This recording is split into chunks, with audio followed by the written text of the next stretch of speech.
channel asibu subscribe tausanbiramo. Hi ma'am, tram ucari channel ma'am si video same lagi ma'am ado weather se umko hana jeng weather se ing de ado sa de nong so dum chuna lai kidor ba khang diam ko mu ising chaw dora mare weather se ngo amjan gare ba jik se pung ama ta dri ko ama ta dore khara wali ado weather se ngo ado aina pham mi se khoi dukan da ni ma'am do nong jura ba na customer se yam wale ba aduga lambi cycle thoi se do mayam sini akhoi dukan ni mayam lakpio akhoi dukan da poche leiba ado ngasai ngasi di poche se sitre nong se chun lei ko to hajik ngak mamang dari adum tharame ado school angang ting la me poche leiba khotpa chapot leiba ko ado hajik ti nong se weather se do lore si weather se tum ngai doi ni fa ado pai di lete sabab bisu tai asina akhoi khun ni ado lambi se do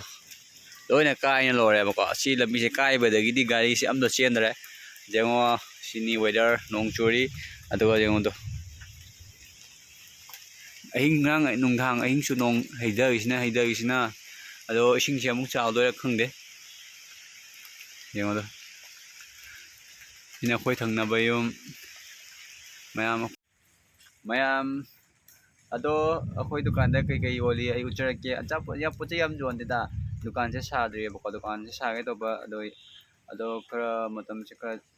matung da sarani hajik cha gi ro hek lami pa ni ina pami se je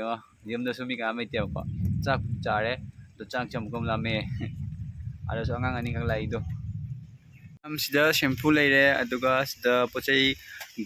gam gumba ya le maggi ole biscuit yo le gi hawai ole ko si musuri leire aduga mayam sina achapot leire ko angang hinchana ba asina atani 00 irum chu le jena bread leire ko slice aduga yengo biscuit chu le sabun leire ado adum ayamba jo le ko ado sina hawai sina sawal hawai aduga mayam sina yengo orhon sina orhon ko ye mayam do ti hawai se aduga chana su yo le chana leire aduga sina maroi leire ko aduga sina kwa chana ba maroi aduga sina muk leire muk hawai mayam nong phaja hidare yengo do loi chole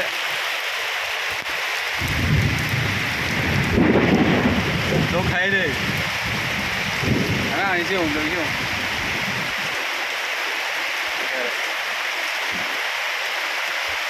जल्दी जाओ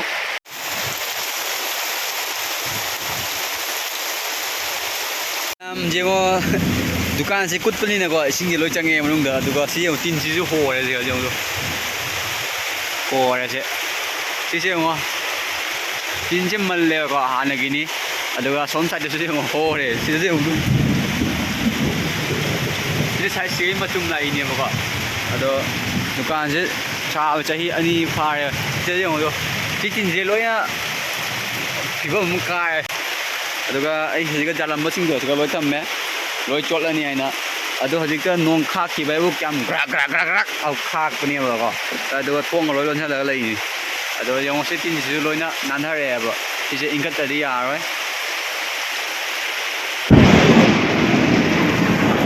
wow ba khai mayam du single lore mobile su loi chol lai le bi se kai do yang do ai dukan thing jal le ba ko ada nong so ji suri ado yum changani hojek makha mayam ai lei che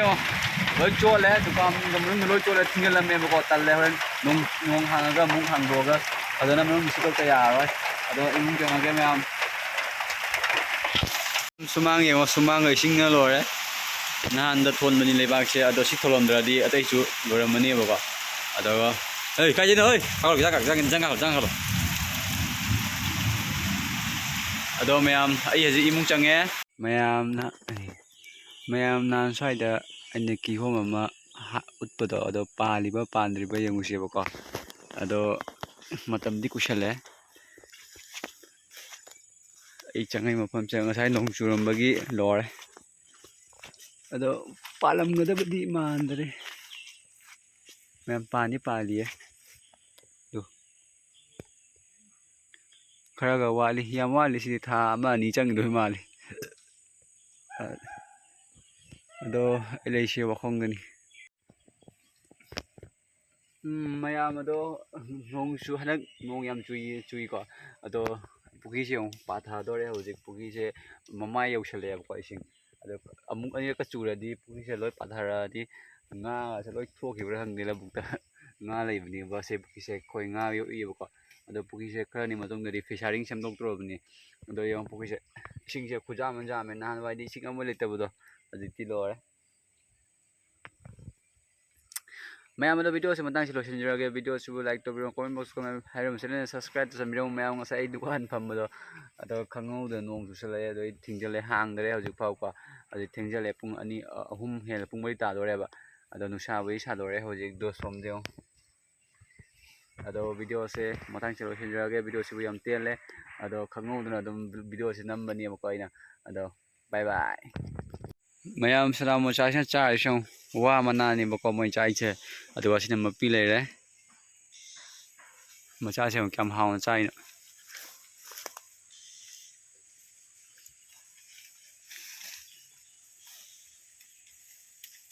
ꯌꯥꯝ ꯅꯨꯡꯁꯤꯕꯅꯦꯕ ꯁꯤ ꯁꯅꯥ ꯃꯆꯥꯁꯦ ꯑꯗꯨꯒ ꯃꯄꯤꯁꯤ ꯁꯤꯗ ꯂꯩꯔꯦ ꯃꯄꯤꯁꯤꯗꯤ ꯋꯥꯏꯀꯣ ꯈꯪꯅꯗꯕ ꯑꯣꯏꯔꯗꯤ ꯋꯥꯏꯁꯟꯕꯤꯅꯤ ꯃꯥꯗꯤ ꯑꯩꯉꯣꯟꯗꯒ ꯋꯥꯏꯗꯤ ꯇꯧꯏ ꯑꯗꯣ ꯐꯔꯦ ꯃꯣꯏ ꯃꯔꯤ ꯆꯥꯖꯔꯁꯅꯨ ꯑꯩꯈꯣꯏ ꯆꯠꯂꯁꯤ ꯀꯥꯡ ꯌꯥꯝ ꯆꯤꯛꯏ